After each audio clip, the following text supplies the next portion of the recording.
টার্কির যে বন্ধু মোহাম্মদ, তিনি এর আগে কখনো হালিম খান নাই। কিছুক্ষণ পর উনি বুঝতে পারেন এটা প্রচন্ড স্পাইসি। আসসালামু আলাইকুম সবাইকে, আমি মার্জিয়া বিবি বলছি ইতালি থেকে। আমি ইটালিয়ান যে ইউনিভার্সিটিতে পড়াশোনা করি, এই ইউনিভার্সিটিতে বাংলাদেশি শিক্ষার্থীদের সংখ্যা খুবই কম।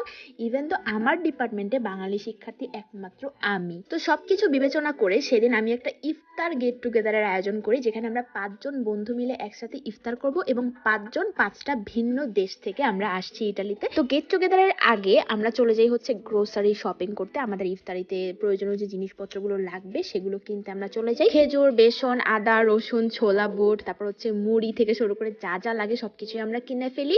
আর আমার প্ল্যান ছিল ইফতার গেট টুগেদারে আমি হালিম রান্না করব, কারণ হালিম আমার খুবই ফেভারিট। সো হালিমও কিনে ফেলি।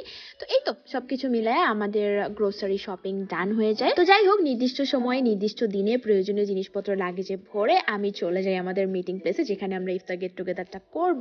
যেহেতু আমি ডরমিটরিতে থাকি, সেহেতু একসঙ্গে 5 জন গেস্টকে আমি ইনভাইট করতে পারি না, আমি অ্যালাউড না এটা করতে। যার কারণে আমাদের সিনিয়র এক বড় ভাইয়া ড্যানিয়েল ব্রো, তার বাসায় আমরা ইফতার গেট টুগেদারটার আয়োজন করি। তো ভাইয়ার বাসায় পৌঁছানোর সাথে সাথে রান্না শুরু করে দেই এবং ইন বিটুইন আমি একটা কাজ করি। সেটা হচ্ছে, যেহেতু এবার প্রথমবারের মতো আমি আমার মা বাবা পরিবার ছেড়ে ঈদ করতে যাচ্ছি ইটালিতে একা একা, আর বাংলাদেশে তো অলরেডি হচ্ছে ঈদের শপিং এর একটা ভাইব শুরু হয়ে গেছে। তো আমার যেটা প্ল্যান ছিল সেটা হচ্ছে আমি আম্মু আব্বুকে ঈদের শপিং করার জন্য কিছু টাকা পাঠাবো। তো আমি তখন হচ্ছে বিকাশের মাধ্যমে আম্মু আব্বুকে ঈদের শপিং করার জন্য কিছু টাকা পাঠাই এবং তারপর হচ্ছে আমি আম্মুকে একটা ভিডিও কলও দিই। তখন আম্মুর সঙ্গে আমার একটা সুইট কনভারসেশন হয়। আপনাদেরকে আমি কনভারসেশনটা একটু শোনাই, চলেন। হ্যালো।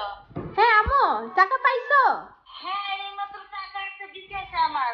টাকা তুই পাঠাইছো? হ্যাঁ হ্যাঁ, আমি ঈদের শপিং এর টাকা পাঠাইছি। কেন, আমি বড় হয়েছি না? আমি কি এখনো ছোট? আমি তো টাকা ইনকাম করি, আমি টাকা পাঠাইতে পারি এখন। তুই যতই বড় আমার কাছে তো তুই আমার ছোট। আচ্ছা আম্মু, ঠিক আছে, আল্লাহ হাফেজ। টু বি ভেরি অনেস্ট, আমি আম্মুর সঙ্গে কনভারসেশনটা খুব বেশি লম্বা করি নাই, তাহলে দেখা যেত হয়তো আমি কান্নাকাটি করে ফেলতাম। সত্য কথা বলতে, আমরা যারা ইন্টারন্যাশনাল স্টুডেন্টস বা আমরা যারা প্রবাসী, আমাদের জন্য সব থেকে চ্যালেঞ্জিং কাজ হচ্ছে আবেগ কন্ট্রোল করা। যাই হোক, ইন দ্য মিন টাইম আমাদের আরেকজন বন্ধু চলে আসেন, Mohammad. Basically he is from Germany, but তার যে অ্যানসেস্টার্স যারা আছেন তারা হচ্ছেন টার্কি থেকে, মানে তুরস্ক থেকে। মোহাম্মদ আমাদের সবার জন্য ইফতারিতে সালাদ বানাবেন। উনি প্রচন্ড হেলথ কনসিয়াস একজন পার্সন এবং উনি ওনার প্রয়োজনীয় সমস্ত কিছু এই ব্যাগে করে নিয়ে আসছিলেন। প্রচন্ড পরিমাণে ওয়েল অর্গানাইজড একজন পার্সন। এবং কিছুক্ষণের মধ্যে আমার আফ্রিকান বান্ধবী, basically she is from Gambia, তো আমার গাম্বিয়ান বান্ধবী এইজিও আমাদের সঙ্গে জয়েন করে এবং সে তরমুজ, খেজুর, দুধ সবকিছু মিলায় ঠান্ডা ঠান্ডা কিছু বানানোর চেষ্টা করে। আর ইনি হচ্ছেন আমাদের ইটালিয়ান বন্ধু জাল্লুকা। যেহেতু তিনি ইটালিয়ান, সেহেতু তিনি আমাদের সবার জন্য পিৎজা নিয়ে আসছিলেন।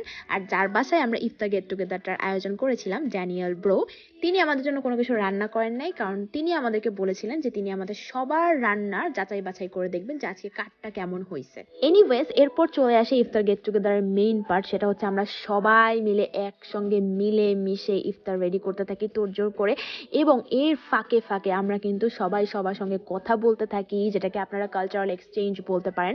যে কে কার দেশে কিভাবে রমাদান সেলিব্রেট করে, কিভাবে তারা ইফতার রেডি করে, তারা আসলে ইফতারে কি খায়, তাদের ফ্যামিলি মেম্বার্সরা কি করে, মানে সব কিছু মিলায়া মিশায়া এই জিনিসটা কিন্তু এতটা ম্যাজিক্যাল। এবং আমরা যারা ইন্টারন্যাশনাল স্টুডেন্টস আছি, আমাদের জন্য কিন্তু এই জিনিসগুলো খুব ইম্পর্টেন্ট। আমরা অনেক কিছু শিখতে পারি এবং এটার মাধ্যমে বলবো যে আমাদের বিভিন্ন দেশের মধ্যে যে একটা সম্পর্ক তৈরি হয়, একটা বন্ধন তৈরি হয়, এটা কিন্তু খুবই খুবই খুবই প্রাইসলেস একটা জিনিস।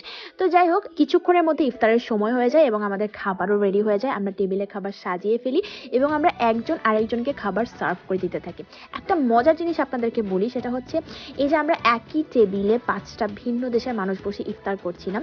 আমি বাংলাদেশ থেকে, জাল্লুকা ইটালি থেকে, মোহাম্মদ টার্কি থেকে, এইজি হচ্ছে গাম্বিয়া থেকে, দেন ড্যানিয়েল ব্রো হচ্ছে নাইজেরিয়া থেকে। এই যে আমরা 5টা দেশের মানুষ আমরা ইফতার করছিলাম, আমাদের কিন্তু মনেই হচ্ছিল না যে আমরা একজন আরেকজনকে চিনতাম না এতদিন ধরে। আমরা এখানে ইন্টারন্যাশনাল স্টুডেন্টস, আমরা পড়তে আসছি, এরকম মনে হচ্ছিল না। আমাদের মনে হচ্ছিল যে আমরা একটা ফ্যামিলি, আমরা প্রত্যেককে অনেক দিন ধরে চিনি এবং আমরা এখন একসঙ্গে ইফতার করছি, মজা করছি, এনজয় করছি, যে জিনিসটা অসম্ভব সুন্দর।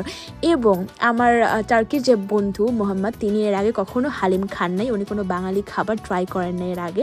তো হালিম খাওয়ার পর প্রথমে উনি আমাকে বলেন যেটা খুবই ডেলিশিয়াস, কিন্তু কিছুক্ষণ পর উনি বুঝতে পারেন এটা প্রচুর প্রচণ্ড spicy.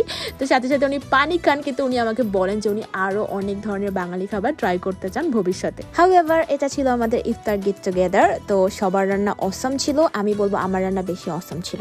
Self satisfaction, you no.